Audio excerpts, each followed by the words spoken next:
Sir, అసాధ్యం అయినటువంటి పనులు గడిచినటువంటి 7 నెలల్లో మనం చూస్తున్నాం. ఎస్పెషల్లీ అమరావతికి సంబంధించి 15,000 కోట్లు రావడం కావచ్చు. అలాగే పోలవరానికి సంబంధించి ఇప్పటివరకు నాకు తెలిసి మొబిలైజేషన్ అడ్వాన్సులు ఇచ్చినటువంటి దాఖలాలు లేవు గతంలో. మొబిలైజేషన్ అడ్వాన్స్ కేంద్రం ఎప్పుడు కూడా ఇవ్వలేదు. కానీ మొబిలైజేషన్ అడ్వాన్స్తో కలిపి దాదాపు 12,000 కోట్ల రూపాయలు ఇచ్చినటువంటి పరిస్థితి మనం చూసాం.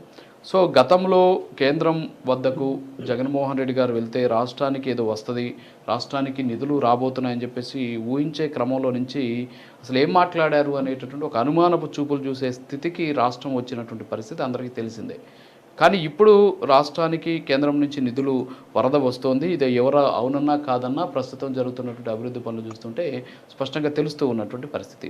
సో ఏమంటారు వివేక్ బాబు గారు? ముందుగా మీకు ప్యానల్స్ రీసౌండ్ వస్తుంది. ముందుగా మీకు ప్యానల్ సభ్యులకు, ప్రైమ్ నైన్ ప్రేక్షకులందరికీ గుడ్ మార్నింగ్. చాలా సందర్భాల్లో చెప్పినట్టు ప్రజలకు ఏదైనా మేలు మంచి చేయాలనుకున్నప్పుడు ఖచ్చితంగా ఆ నాయకుడి యొక్క ఆలోచన విధానం, ప్రజల పట్ల చిత్తశుద్ధి, వారి యొక్క నిబద్ధతను ఖచ్చితంగా చూస్తారు. సో అలా చూసినప్పుడు ఏమవుతుందంటే అటు ప్రజల్లో కావచ్చు, లేకపోతే డిపెండెన్సీస్ అంటే ఆ పార్టీ మీద ఒకవేళ డిపెండ్ అయిన వాళ్ళు కావచ్చు, లేకపోతే ఆ ఇతర పార్టీ నాయకత్వంతో కలిసి పనిచేసినప్పుడు ఒక మిత్రపక్షాలుగా ఒక కూటమిగా పనిచేసినప్పుడు కూడా ఆ నాయకుడి యొక్క ఆలోచన విధానాన్ని కూడా ఖచ్చితంగా గుర్తిస్తారు, గౌరవిస్తారు. ఈ మాట 2017 నుంచి కూడా చెప్తున్నారు. నాడు డ్రెడ్జింగ్ కార్పొరేషన్ ఆఫ్ ఇండియాని విశాఖపట్నంలో ప్రైవేటు పరం చేయాలనుకున్నప్పుడు ఆనాడు ఎన్డీఏ గవర్నమెంట్ మోడీ గారితో ప్రధానమంత్రి కావాలని కోరుకున్నప్పుడు ఆయనతో ఇలాంటి విషయాలలో ప్రత్యేక హోదా కోసం కావచ్చు, డ్రెడ్జింగ్ కార్పొరేషన్ ఆఫ్ ఇండియా ఇలాంటి ముఖ్యమైన విషయాల్లో ఆయన గొడవ పెట్టుకొని మరీ బయటికి రావడం జరిగింది. తరువాత మళ్ళీ 2019 నుంచి పొత్తులో ఉన్నప్పటికీ కూడా ఎప్పుడైతే ప్రైవేటీకరణ స్టీల్ ప్లాంట్ చేస్తామని చెప్పిన సందర్భంలో వెంటనే ఆ రోజు ఇమీడియట్గా డిజిన్వెస్ట్మెంట్ ప్రక్రియ మళ్ళీ వేగం చేస్తున్నాము, ఇంకా స్టీల్ ప్లాంట్ గురించి మర్చిపోండి అంటూ వచ్చిన ఒక కథనాన్ని వెంటనే ఆ రోజు రాత్రి బయలుదేరి అమిత్ షా గారి దగ్గరికి వెళ్ళి కలిసి 2021 అక్టోబర్ అనుకుంటాను, సబ్జెక్ట్ కరెక్షన్, అదే సంవత్సరం అదే రోజున వెళ్ళి ఎప్పుడైతే ప్రకటన వచ్చిందో అదే రోజున వెళ్ళి ఇమీడియట్గా ప్రకటన చేసి మాకు ఇది ఒక భావోద్వేగమైన ప్లాంట్, ఇది 32 మంది బలిదానాల మీద ఏర్పడిన స్టీల్ ప్లాంటు, 25,000 ఎకరాల్లో ఏర్పడిన స్టీల్ ప్లాంటు, ఇది మా ఒక్కరి కోసమే కాదు ఉమ్మడి రాష్ట్రంలో అటు కరీంనగర్ నుంచి ఇటు వరంగల్ నుంచి కూడా వచ్చి ప్రాణాలు అర్పించి ఏర్పడిన స్టీల్ ప్లాంట్ ఇది. దీన్ని మిగతా ప్లాంట్ల లాగా అంటే మిగతా ప్లాంట్లన్నీ కొన్ని అభివృద్ధి కోణంలో ఒకవేళ మీరు పెట్టుబడుల ఉపసంహరణ చేసుకుంటే చేసుకోండి కావచ్చు, కానీ స్టీల్ ప్లాంట్ అనేది ఒక భావోద్వేగమైన అంశం ఆంధ్రప్రదేశ్ రాష్ట్రానికి అంటూ ఆ రోజు వెళ్ళి కలవడం జరిగింది. దాని తర్వాత 31 అక్టోబర్ 2021లో విశాఖలో ఒక పెద్ద బహిరంగ సభ ఏర్పాటు చేసి విశాఖ ఉక్కును ప్రైవేటీకరణ కానివ్వమంటూ ఒక వారం రోజుల్లో అఖిలపక్షానికి తీసుకెళ్దాం ఢిల్లీకి అని ఒక సందేశాన్ని ఇచ్చినప్పుడు కూడా నాడు ఎవరు అఖిలపక్ష పెద్దలు దాని మీద ఇనిషియేట్ తీసుకోలేదు. ఆయన వారం రోజుల్లో కేంద్రానికి వెళ్దామని ఆ రోజు పొత్తులో ఉన్నప్పటికీ కూడా అదే ప్రకటన చేశారు. తర్వాత ఒకరోజు దీక్ష అంటూ మళ్ళా మంగళగిరిలో ఒకరోజు దీక్ష చేయడం జరిగింది. సో ఆయన చిత్తశుద్ధిని ఏ రోజే కానీ అటు పొత్తులో ఉన్నా లేకున్నప్పటికీ కూడా ప్రజల పట్ల ఆయన నిబద్ధత కంటిన్యూగా కొనసాగుతూనే ఉంది. అయితే కలిసి రావడంలో అంటే నాడు ప్రభుత్వంగా కలిసి రావడంలో ఇప్పుడు నాటి వైసీపీ గవర్నమెంట్ గురించి బ్లేమింగ్ ఏం ఆడట్లేదు, మాకు అవసరం కూడా లేదు, అంటే వాస్తవాలు చెప్తున్నాను. సో ఆ రోజు ప్రభుత్వం కలిసి వచ్చినంటే మరింత తొందరగా దీన్ని ముందుకు తీసుకెళ్ళి పొత్తులో ఉన్నప్పటికీ కూడా మేము ప్రజల పక్షాన మాట్లాడడానికి ఆ ధైర్యం ఆయనకున్న నిబద్ధతను చెప్తున్నాం. నాడు ఏ పని చేయకోకుండా ఏకంగా స్టీల్ ప్లాంట్ భూములను అమ్మేసి ప్లాంట్నే తనఖా పెట్టి వీరి వాటా ఎంత అనుకుంటూ మాట్లాడుకొని చేసిన ప్రతినిధులతో 3 సమావేశాలు ఏర్పాటు చేసిన గత ముఖ్యమంత్రికి సంబంధించిన విషయాలకు నేడు స్టీల్ ప్లాంట్ విషయంలో ఒక కంటిన్యూగా దాని మీద దీక్షల విషయంలో పొత్తులో ఉన్నా లేకున్నా కూడా ప్రజలకు ఇచ్చిన మాట ప్రకారం స్టీల్ ప్లాంట్ని ప్రైవేటీకరణ చేయకోకుండా ఇది ఒక భావోద్వేగమైన అంశము, స్టీల్ ప్లాంట్ని ఎట్టి పరిస్థితుల్లో ప్రైవేటీకరణ కాకుండా చూసే బాధ్యత నాది అని ఆ రోజు ఆ బాధ్యత తీసుకొని మీరేమి అధైర్యపడద్దు, ఇది ఎట్టి పరిస్థితుల్లో స్టీల్ ప్లాంట్ ప్రైవేటీకరణ కానివ్వము, అది మేము చూసుకుంటామని ఆ రోజు మాట ఇచ్చారు. ఆ మాటకు అనుగుణంగా నిన్న ప్రధానమంత్రి గారి ట్వీట్ కూడా ఆంధ్రప్రదేశ్ రాష్ట్రానికి స్టీల్ ప్లాంట్ ఒక ప్రత్యేకమైనది అంటూ సాక్షాత్తు ఆయనే ఒప్పుకున్నారు. అంటే దాని వెనకాల ఎంతగా మదన పడ్డాము, ఎంతగా దాని గురించి ఆలోచించాము, దాని గురించి ఎంతగా రిప్రజెంటేషన్ ఇచ్చాము. సో దాని గురించి మా స్టేట్ యొక్క ఒక భావోద్వేగమైన ప్లాంట్ సాధించుకున్న దాన్ని మిగతా ప్లాంట్స్తో పోల్చొద్దు, ఇది మాకు ఒక ప్రత్యేకమైనది అంటూ దాన్ని నిలబెట్టుకున్న విధానము. దాన్ని మొదటి దశలో 11,440 కోట్ల ఉద్దీపన ప్యాకేజీ, మొదటి ప్యాకేజీ. సో 30,000 కోట్ల వరకు దాంట్లో నష్టాలు ఉన్నాయి. 3 బిఎఫ్లు అంటే బ్లాస్ట్ ఫర్నెస్.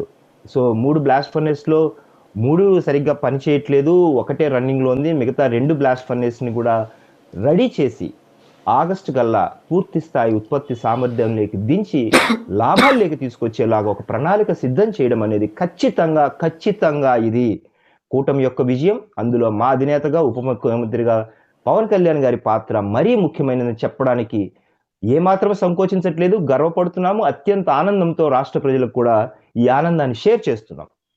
ఎందుకంటే స్టీల్ ప్లాంట్లో ఇంకా కొన్ని బాధలు ఉన్నాయి. ఏం బాధలు అంటే, ప్లాంట్కు తగినట్టు దాదాపు 30 మిలియన్ టన్స్కి వెళ్ళాలనేది ఒక టార్గెట్గా పెట్టుకున్నాము. సో ఒక 2 ఏళ్ల లోపల ఆ టార్గెట్ రీచ్ అయ్యేలాగా దాని ఉత్పత్తిని పెంచుతూనే ఇంకా నిర్వాసితులు ఉన్నారు. మాకు ఎక్కువ బాధ కలిగించేది ఏంటంటే, ఆనాడు పోరాట యాత్రలో కూడా విశాఖ ఉక్కు నిర్వాసితుల యొక్క భూముల యొక్క తీసుకున్నప్పుడు ఇప్పటికీ ఆ భూమిలో కొందరు కడుపు మార్చుకొని ఎండిపోయిన వాళ్ళు, అలాగే అవి ఇప్పటికీ అడుక్కుంటున్నారు అనే మాట కూడా వినడం జరిగింది. స్వయంగా పవన్ కళ్యాణ్ గారి నిర్వాసులతో మాట్లాడినప్పుడు, మాకు తినడానికి తిండి లేదు, మేము భూములు ఇచ్చినప్పటికీ అందులో అడుక్కుంటున్నాము అనే పరిస్థితిలో ఇప్పటికీ ఉన్నారు. వారి కోణాన్ని కూడా ఇంకా నెక్స్ట్ దాన్ని ఖచ్చితంగా వారికి కూడా సెటిల్ చేయాల్సిన అవసరం ఉంది. అది కూడా బాధ్యత ఆ రోజు చెప్పాము, ఈ రోజు చెప్తున్నాము. అయితే ఇందులో ముఖ్యంగా వారికి ఉద్దీపన ప్యాకేజ్తో పాటు ఉద్యోగులకు రక్షణ భద్రతతో పాటు రానున్న రోజుల్లో వారికి కూడా సెటిల్మెంట్ చేసి ఆ బాధ్యత కూడా తీసుకొని ప్లాంట్ని మాత్రం ఎట్టి పరిస్థితుల్లో ఆ రోజు చెప్పాము, ఈ రోజు చెప్తున్నాం, రేపు కూడా చెప్తాం. ప్లాంట్ ఎట్టి పరిస్థితుల్లో మా అధినేతగా లేకపోతే కూటమి నాయకులుగా ఉన్నంత వరకు దాన్ని ప్రైవేటు పరం కానివ్వమని చెప్పాము, మేము చేశాము. ఆ క్రెడిట్ కూడా మేము తీసుకోవట్లేదు, ఎందుకంటే ప్రజలకు మంచి జరిగితే చాలు అని కోరుకుంటున్నాము. మా అధినేత ఏ రోజు క్రెడిట్ నాకు ఇవ్వండి నేను చేశానని ఏ రోజు కూడా ఆ రోజు చెప్పలేదు, గతంలో చెప్పలేదు, ఈ రోజు కూడా చెప్పట్లేదు. మేము కేవలం ప్రజల పక్షాన పోరాడతాము, ఇది మా చిత్తశుద్ధి అని చెప్పడానికి మాత్రమే ఇలాంటి మాటలు ప్రజలకు మరోసారి గుర్తు చేస్తున్నాం. సో స్టీల్ ప్లాంట్కి సంబంధించి పూర్తిగా స్టీల్ ప్లాంట్ యొక్క భవిష్యత్తుని కూటమి నాయకత్వం, కేంద్ర సర్కార్ కూడా దీని మీద ఒక ప్రత్యేకమైన దృష్టి పెట్టడం అనేది ఖచ్చితంగా దీన్ని చాలా ఆనందించాల్సిన విషయం. ఎందుకంటే మిగతా రాష్ట్రాల్లో ఉన్న కేంద్ర ప్రభుత్వ సంస్థలకు ఏదైతే పెట్టుబడుల ఉపసంహరణ 1991 నుంచి జరుగుతున్న ప్రభుత్వాలు ఒక్కొక్కటిగా చేసుకుంటూ అదొక పాలసీ భాగంగా చేస్తున్నప్పటికీ కూడా స్టీల్ ప్లాంట్ను మాత్రం ఎగ్జంప్షన్ ఇవ్వడం అనేది ఖచ్చితంగా ఇది ఆంధ్రప్రదేశ్ రాష్ట్ర ప్రజల విజయము, ముఖ్యంగా కూటమి నాయకత్వం యొక్క విజయము. అందులో పవన్ కళ్యాణ్ గారి యొక్క విజయం కూడా చాలా పెద్దదనే పాత్రను సగర్వంగా తెలియజేస్తున్నాం. ఇకపోతే ప్రతి సందర్భంలో వైసీపీ నాయకులు తమకు క్రెడిట్ కావాలని, లేకపోతే ఇందులో మా పాత్ర చాలా అధికంగా ఉందని, లేకపోతే ప్రతి విషయంలో మేము చాలా అద్భుతాలు చేసామని చెప్పుకుంటే చెప్పుకోవచ్చు గాక. నేను అవన్నీ ఏం గుర్తు చేయట్లేదు, ఎందుకంటే పాదయాత్ర చేయాలని 2 రోజులు హడావిడి చేసి నాడు ప్రభుత్వంలో ఉండి కూడా వైసీపీ ఎంపీగా ఉన్న, రాజ్యసభ ఎంపీగా ఉన్న ఆయన విశాఖపట్నంలో వచ్చి హడావిడి చేయడము, పోస్కో ప్రతినిధులతో ఏదైతే ఒప్పందాలకు సంబంధించి ప్లాంట్ని అమ్మేసే ప్రక్రియలో భాగంగా అటు గంగవరం పోర్టుకు సంబంధించి ఆ పోర్టులో ఉన్న భాగాన్ని తీసుకొని ఇక్కడ స్టీల్ ప్లాంట్లో మిగతా భూములు కొట్టేసే ప్రక్రియ గురించి చర్చలు జరగడము, అవన్నీ బయటికి రావడము, ఎందుకు ప్లాంట్ అని సాక్షాత్తు కార్మిక సంఘాల నేతలతో స్టీల్ ప్లాంట్ ఎందుకు మనం అమ్మేద్దామా అని కార్మిక నాయకులతో లేకపోతే చీఫ్ సెక్రటరీలతో మాట్లాడిన నాటి ముఖ్యమంత్రిగా ఉన్న పనిచేసిన ఆయన, ఇవన్నీ బయటకు వచ్చిన విషయాలు. సో వాళ్ళు ఈరోజు స్టీల్ ప్లాంట్ యొక్క చిత్తశుద్ధిని, మా నేతలు తీసుకున్న, మా నాయకుడు తీసుకున్న నిర్ణయాన్ని, లేకపోతే మేము పోరాడిన విధానాన్ని వాళ్ళు క్యాప్చర్ చేసి ఇందులో మేము ఎంతో దీనికి పని చేసాము స్టీల్ ప్లాంట్ కోసం అని చెప్పుకోవడం ప్రజలకే వదిలేస్తున్నాము. వాళ్ళు ఎంత డెడికేటెడ్గా పని చేశారో మేము ఎంత డెడికేటెడ్గా పని చేసాము అనేది జస్ట్ గుర్తు చేస్తున్నాం. కాబట్టి కూటమి యొక్క విజయంలో, అలాగే కూటమికి నమ్మి కేంద్ర నాయకత్వం ఇస్తున్న ఉద్దీపన ప్యాకేజీ, ముఖ్యంగా రాష్ట్రానికి సంబంధించిన పోలవరం పోర్ట్లు, అలాగే ముఖ్యంగా మనకు స్టీల్ ప్లాంటు, రాజధాని, ఈ 4 విషయాలలో ఎప్పుడైతే మనము ఒక సమకాలీన అంటే సమతూకం పాటించి బ్యాలెన్స్డ్గా వెళ్తామో రాష్ట్రంలో ప్రతి ఒక్క ఏరియాకి, అంటే అటు పోలవరం పూర్తయితే రైతులకు సంబంధించినది రాష్ట్రం మొత్తానికి నీరు దొరుకుతుంది, రైతులకు సంబంధించినది పూర్తి సాగు తాగునీరు లభిస్తుంది. రెండో విషయం వచ్చేసి విశాఖ ఉక్కుకు సంబంధించినది ఏదైతే ఉందో ఉత్తరాంధ్ర 3 జిల్లాలతో పాటు అంటే ఓవరాల్గా ఉక్కుకు సంబంధించినది పెట్టుబడులు చాలా పెద్ద ఎత్తున వస్తాయి, ఉద్యోగ కల్పన జరుగుతుంది, రూపురేఖలు కూడా మారుతాయి. మూడోది వచ్చేసి పోర్టులకు సంబంధించిన పోర్టులు డెవలప్ అయితే రాష్ట్రంలో అంటే పరిశ్రమలకు రావడం అనుకూలత కాకుండా పూర్తి స్థాయిలో పెట్టుబడులు మరింతగా పెరుగుతుంది, రవాణా సౌకర్యాలతో పాటు పూర్తి స్థాయిగా ఉద్యోగ కల్పన అనేది జరుగుతుంది. నాలుగోది వచ్చేసి రాజధాని విషయంలో, రాజధాని విషయంలో మన రాష్ట్రానికి సంబంధించిన రాజధాని ప్రక్రియ మరింతగా నిర్మాణ పనులు పూర్తిగా పుంజుకున్న ఈ 4 విషయాలలో కూడా ముఖ్యంగా రైల్వే జోన్ కూడా ఆల్రెడీ స్టార్ట్ అయింది. మొన్ననే 2,100 కోట్లకు సంబంధించి 2,00,000 రాష్ట్రంలో అనేక రకాలైనటువంటి అభివృద్ధి పనులు జరుగుతున్నాయి, మనం చూస్తున్నాము. అది నేను ఏమంటానంటే కేంద్రానికి సంబంధించినవి, కేంద్రం చేస్తున్న సహాయానికి సంబంధించిన ఈ 4 అంశాలలో అంటే రైల్వే జోన్ కు 5 అంశాలకు కలిపి రాష్ట్రం మీద కేంద్రం చూపిస్తున్న ఉదారత కేవలము ఇది కూటమి యొక్క విజయము. అందులో పవన్ కళ్యాణ్ గారి పాత్ర కీలకమైనది.